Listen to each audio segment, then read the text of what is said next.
Hi, I'm Jo, and I just had a thought for the day that I wanted to share with you of a story that a lady gave me about 18 years ago when I was volunteering in a Christian addiction centre.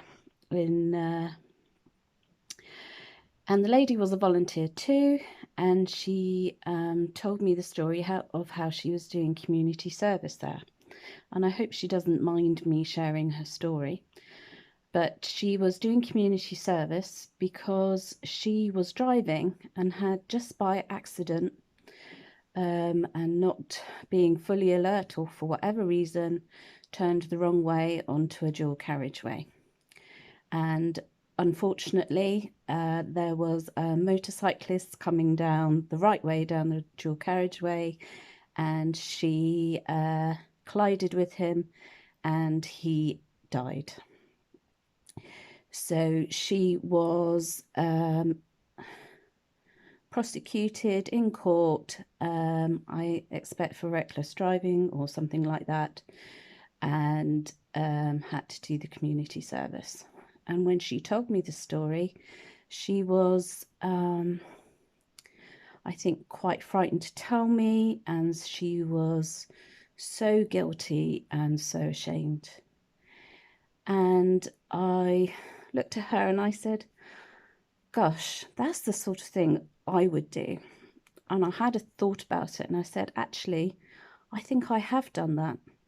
And I remembered a time when I was in a shopping place in Guildford and there were about 8 lanes of traffic. I was turning right and I'd got confused with which lane I should go into. And I think it was late at night.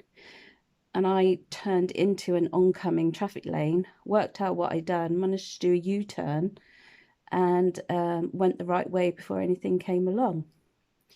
And I told her this story, and she then told me that the motorcyclist's wife had actually defended her in court, bid her no ill thoughts, I think had forgiven her, was not angry with her. And I just remember thinking, one, how lucky I was that that hadn't happened to me. The other, how unlucky she was that she had made that error of judgment just in that moment, and it had led to such dire consequences of her life and the motorcyclist's life and his family, and probably her family. And I really just wanted to think about the guilt and the shame that she felt, and that actually probably the most difficult thing to do was to forgive herself for what happened. And I hope that in me telling her my story and how easily such things are done, that she could begin to think about forgiving herself and thinking that she wasn't bad or terrible or evil, but that she was a normal person and made normal mistakes, and hopefully could begin to carry on with the rest of her life with just a bit less shame and a bit less guilt, and could see a way forwards.